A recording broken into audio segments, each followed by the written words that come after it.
तो बच्चों, इससे पहले हमने पढ़ा कि क्या कॉन्सेप्ट है हमारे इस चैप्टर का। इसका इंट्रो हमने लिया, परिचय प्राप्त किया।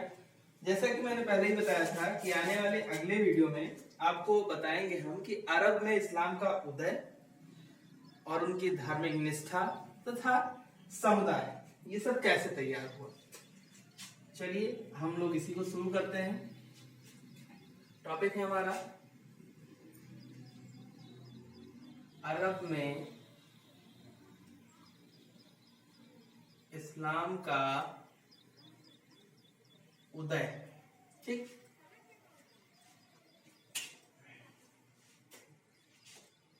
धर्म, निष्ठा और समुदाय।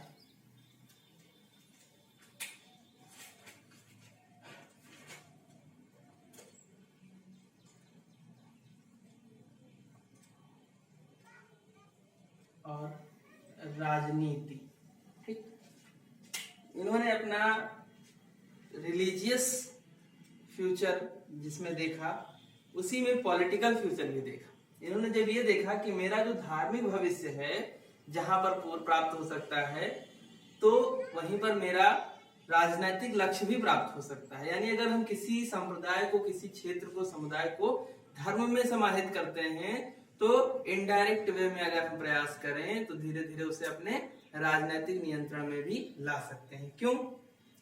क्योंकि धर्म के आधार पर राजनीति की जा सकती है। राजनीति के आधार पर धर्म को आप संरक्षण नहीं दे सकते। जब जब आप देखेंगे कि राजा ने किसी धर्म को अपनाया तो विद्रोह हुआ, लेकिन जब किसी धर्म को टारगेट करके राजा बना तो वो सफल हो गया। कई बार ऐसी परिस्थितियां इतिहास में बनती हैं जिसमें लोग धर्म का सहारा लेकर बहुत आगे निकल जाते हैं। तो ऐसे ही एक परिस्थिति थी कि यहाँ अनुभव किया गया कि यदि अगर हम लोगों को धार्मिक रूप से अपने साथ जोड़ ले रहे हैं तो वहां पर राजनीतिक रूप से अपने संरक्षण में लाना, अपने नियंत्रण में लाना आसान हो जाएगा। यही काम यहाँ पर आरंभ हुआ। चलिए हम लोग शुरू करते हैं। 612 से 32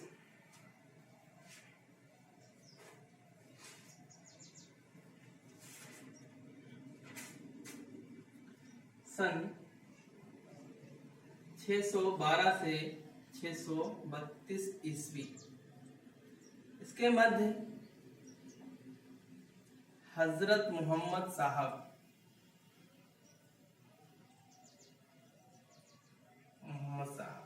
ये पहले पैगंबर हैं।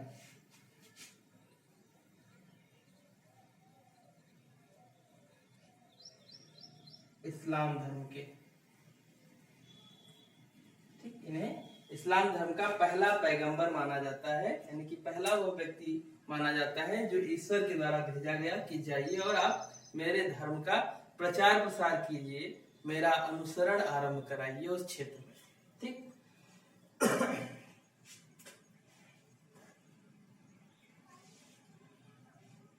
हजरत मोहम्मद साहब ने इस अवधि के दौरान, यानी में अल्लाह अर्थात ईश्वर कंफ्यूजन ना हो किसी को, अल्लाह अर्थात ईश्वर की जो बात हो रही है,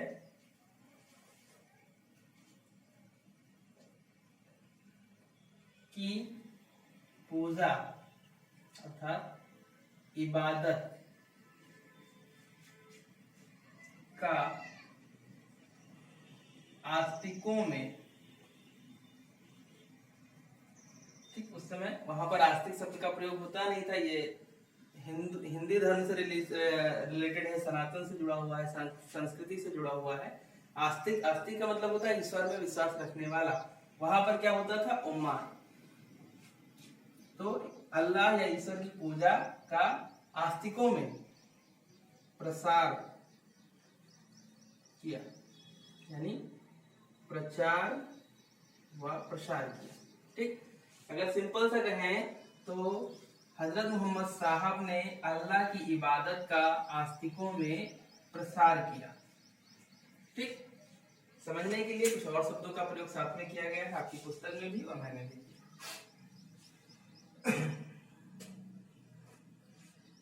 पैगंबर, अब मैं बार बार पूरा नाम नहीं लिखूंगा, मैं मोहम्मद साहब या पैगंबर लिख दूंगा। तो मोहम्मद साहब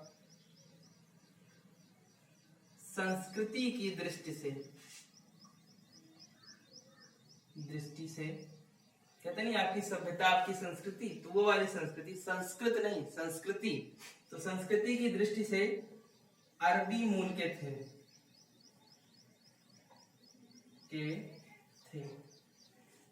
यानी अरब निवासियों का जो कल्चर था उस समय का, उसी को ये अपनाते थे, उसी से ये जुड़े हुए थे। यह संस्कृति जो अरब संस्कृति है 6ठी शताब्दी में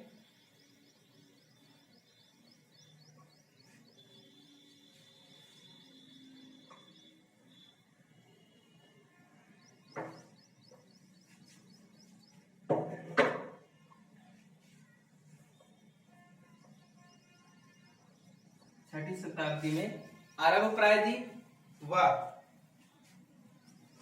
दक्षिणी सीरिया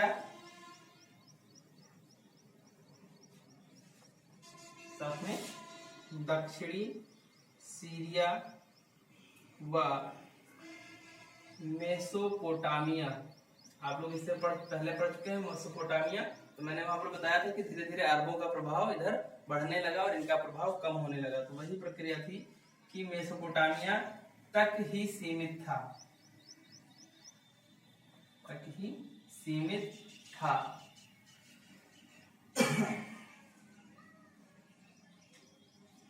संपूर्ण प्रायद्वीप जो था ये कबीलों में बटा था।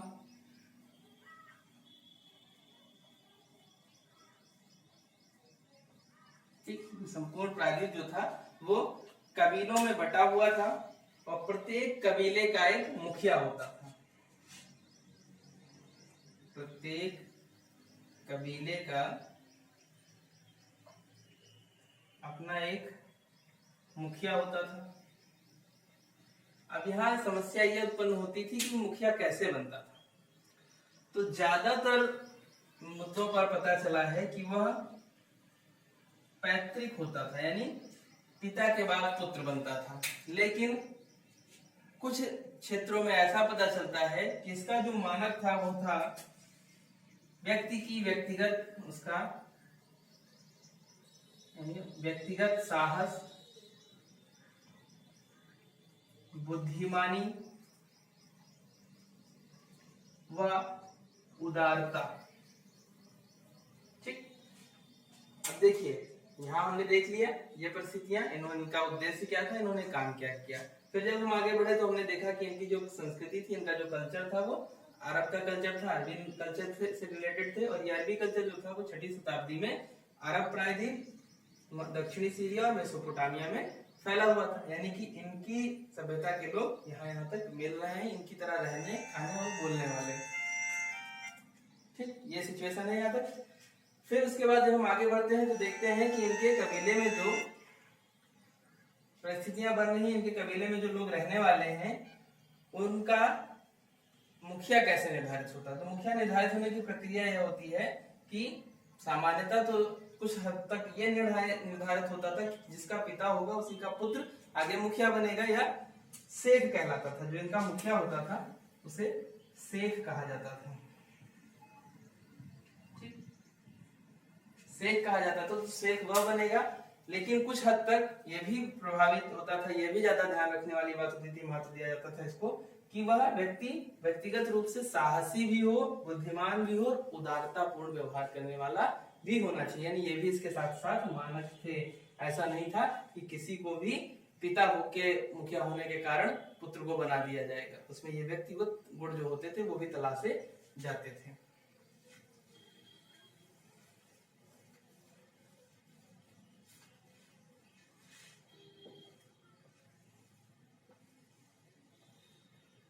ठीक, तो इस तरह से थोड़ा सा हम और आगे बढ़ते हैं। ये जो अरबी कबीले थे, हम लोग पहुंचे हैं कबीले वाली व्यवस्था तक। तो जो अरबी कबीले थे ये खाना बदोश होते थे।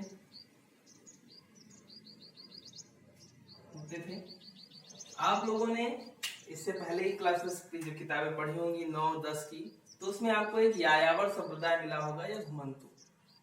तो उसका क्या काम होता था, आवश्यकता की वस्तुएं जहां पर मिलती थी वहीं जाके कुछ दिन रुक जाना, खाना पीना और फिर आगे बढ़ जाना। ठीक, तो वही खाना बदोश का मतलब ये होता था कि आवश्यकता की वस्तुएं जब तक मिल रही हैं तब तक हम एक स्थान पर हैं, उसके बाद आगे निकल जाएंगे। यानी स्थायी निवास की बात नहीं की जाती थी।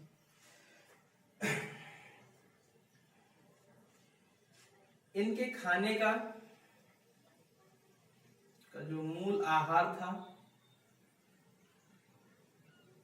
वह क्या था, रेगिस्तान में सर्वाधिक मिलता था खजूर, यानी इनका जो मूल आहार था वो था खजूर था। ठीक, उसके बाद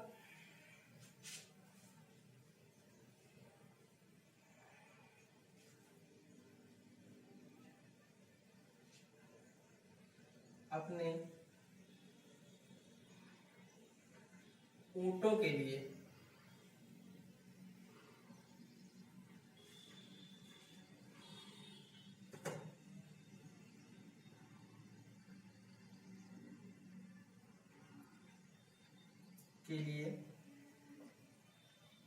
चारे की तलाश में, अपने जो इन्होंने ऊंट पाल रखे थे उनके चारे की तलाश में ये रेगिस्तान के सूखे क्षेत्रों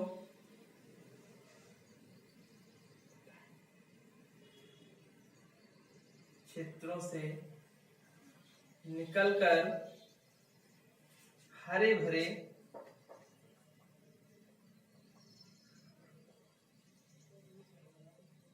क्षेत्रों की यात्रा करते थे। यात्रा जहां की करते थे जिन क्षेत्रों की, उन्हें कहा जाता था नखलिस्तान। ठीक, यहाँ की यात्रा करते थे, जो हरा भरा क्षेत्र होता था वह नखलिस्तान कहलाता था, और वहां के लोग अपने ऊंटों के भोजन के लिए यात्रा करते थे। धीरे धीरे कुछ शहर भी बस गए,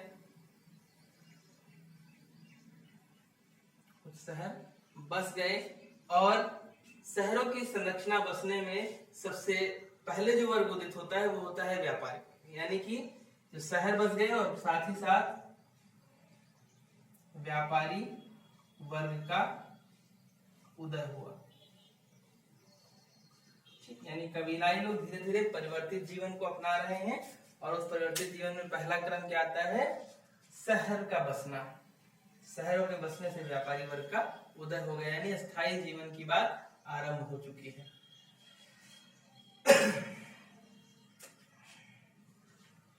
अब इसमें बात ये आती है कि जब कबीलाई समुदाय था तो मोहम्मद साहब का कबीला कौन सा रहा होगा।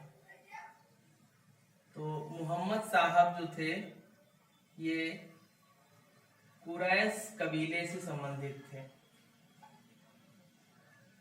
ठीक, इनके जो कबीले का नाम था वो था कुरैश कबीला, उसी से संबंधित थे।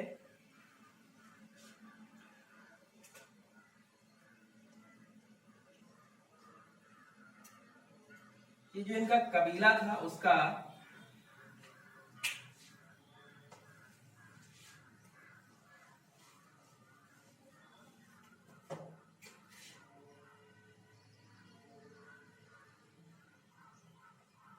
रहते थे मक्का में, कबीला था कुरैश, और इस कुरैश कबीला का मक्का की पूरी धार्मिक सत्ता पर नियंत्रण था।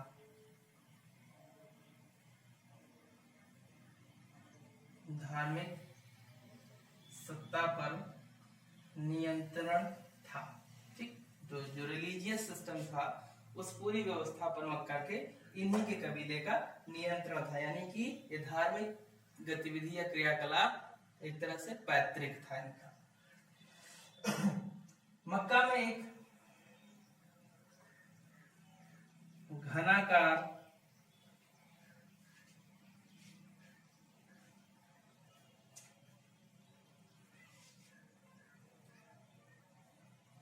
चबूतरा था जिसे काबा कहा जाता था। ठीक, मक्का में एक घनाकार चबूतरा था जिसे काबा कहा जाता था। घनाकार मतलब ऐसे, इसे काबा कहा जाता था इनके लिए, इनकी भाषा में। और ये जो काबा था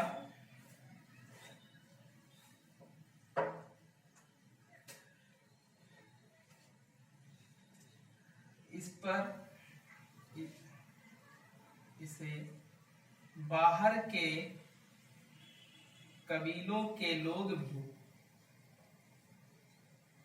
मानते थे, यानी इसकी इबादत करते थे। जो कबीला था, कबीले के अंतर्गत जो घनाकार चबूतरा था जिसको काबा कहा जाता था, उसका मात्र कुरैश कबीला ही नहीं, उसके आसपास के जो भी कबीले बसे हुए थे वो सब इसका सम्मान करते थे, इसमें उनकी आस्था थी। सभी इसमें अपने बुत रखते थे। बुत का मतलब जैसे प्रतीक में मूर्तियां वगैरह होती हैं, ऐसे पेपर, कागज, पत्थर जो भी है वो बुत रखते थे। इसे सनम कहा जाता था। ठीक, यानी इसमें सभी अपने अपनी सनम रखते थे। फिर इसके बाद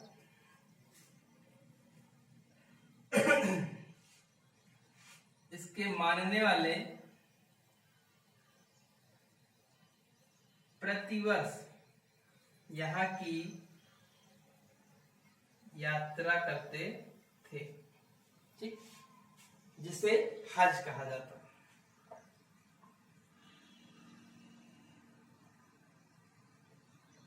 हज कहा जाता था। ठीक, ये इनके मानने वाले यहाँ की यात्रा करते थे।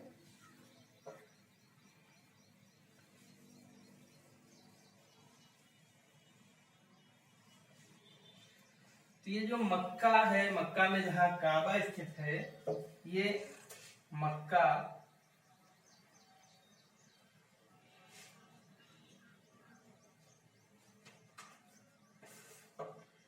यमन व सीरिया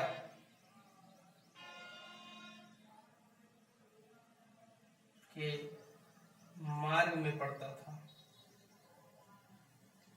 ठीक, जैसे मान लीजिए दो महत्वपूर्ण स्थल हैं, कोई तीसरा इसके बीच में पड़ता है, विकसित नहीं है ज्यादा लेकिन पड़ता है। यहां से व्यक्ति चलने के बाद विश्राम करता है, फिर आगे बढ़ता है। वही हाल यहाँ होता है, विश्राम करता है, आगे बढ़ता है। तो इनडायरेक्ट वे में इसका भी विकास होता जाता है, डेवलपमेंट होता जाता है।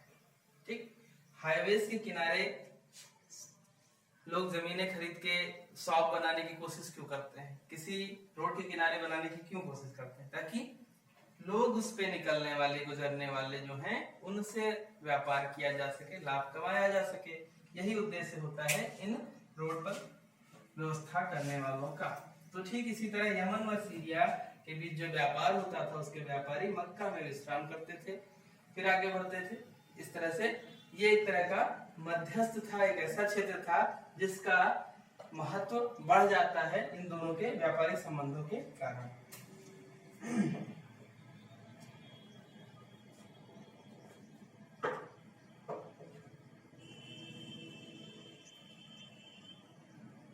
काबा एक पवित्र स्थान था।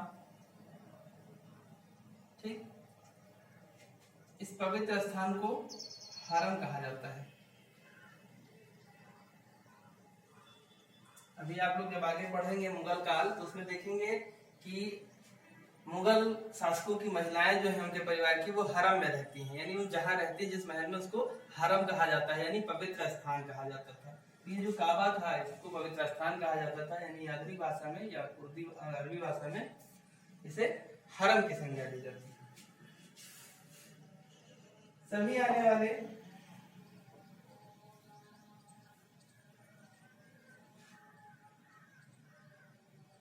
आने वालों की सुरक्षा की जाती थी। ठीक, जो भी यहाँ आते थे उनकी सुरक्षा की जाती थी। और साथ ही साथ एक चीज जो सबसे खास है, आने वाले इधर से उधर से सारे क्षेत्र से अगर आ रहे हैं तो मिलेंगे जरूर, और जब मिलेंगे तो आपस में जो रीति रिवाज उनके हैं, जो उनकी मान्यताएं हैं, उनका भी आदान प्रदान होगा। जैसे सिंपल सा, दो लोग मिले, एक भारत का है और एक चाइना का है, ठीक। तो ये क्या बताएगा, मेरे यहाँ गेहूं की रोटी खाई जाती है, ये बताएगा अरे मेरे यहाँ तो कुत्ते भी खाए जाते हैं। तो क्या है, एक तरह से आदान प्रदान ही तो हो रहा है बातों के माध्यम से। इसी में कोई अच्छी चीज बता दे तो क्या करेंगे, ये लोग फॉलो कर लेंगे। ये इनकी बात फॉलो कर सकता है, ये इनकी बात फॉलो कर सकता है। जैसे हम लोग मिलते हैं तो आपस में बात करते हैं, जैसे मान लीजिए ट्रेनों में अक्सर मिल जाते हैं ऐसे वाकई कि भैया कहाँ से हैं, वो बताया मैं दिल्ली से हूँ, तो दूसरे बताया मैं झारखंड से आ रहा हूँ। अच्छा और ठीक है, बढ़िया है, हाँ सब जान पहचान 2 मिनट में हो जाती है। भारतीय जो है बहुत मिलनसार होते हैं। 5 मिनट में ऐसे जान पहचान हो जाएगी जैसे साथी में रहते थे, और आधे घंटे में तो ऐसे हो जाएगी जैसे फूफा का लड़का है। तो इस तरह से जान पहचान हो जाती है। तो फिर धीरे धीरे होता क्या है कि जब खाना खाने लगे, अरे मेरे यहाँ तो ऐसे बनता है, मेरे यहाँ वैसे बनता है, और वो वैसे बनता है, सारी चीजें। फिर कल्चर की बात होने लगेगी, एजुकेशन की बात होने लगेगी, और ज्यादा पढ़े लिखे हैं तो सब की बात होने लगी। अगर राजनीतिक कीड़ा कहीं है दिमाग में तो फिर राजनीतिक पर चर्चाएं हो जाती हैं, और फिर पता चलता है कि उतरना था हमको खलीलाबाद में, पहुंच गए जो है छपरा सिवान। तो इस तरह से होता है, भूल जाते हैं लोग राजनीतिक परिचर्चाओं में। तो यही यहाँ पर भी हुआ कि जैसे जब लोग आते हैं, मिलते हैं, तो अपनी रीति रिवाज, धर्म, प्रथा, संप्रदाय, जो भी चीजें हैं उनकी, खान पान से लेके जो भी हैं, तो वो सारी चीजें एक दूसरे में जो है कन्वर्ट होती है, यहाँ से वहां जाती है, ट्रांसफर होती है, वहां से यहाँ आ रही है। तो ये था इनका प्रभाव। अब इसी में थोड़ा सा मैं बहुत लंबा नहीं खींचना चाहता हूँ, पार्ट 3 ले आऊंगा, जिसमें आगे की व्यवस्था को हम लोग समझ लेंगे। इस तरह से इनका उदय हुआ है, और ये मान्यता है कि ये निष्ठा है इनके प्रति। फिर समुदायों का बनना और राजनीतिक व्यवस्था में इनका हस्तक्षेप कर लेना, वो हम लोग नेक्स्ट टॉपिक में समझेंगे। 3rd पार्ट होगा हमारा वीडियो का, ठीक है बच्चों। तो आप लोग इसको देखिए, समझिए, मिलते हैं नेक्स्ट वीडियो में। Thank you.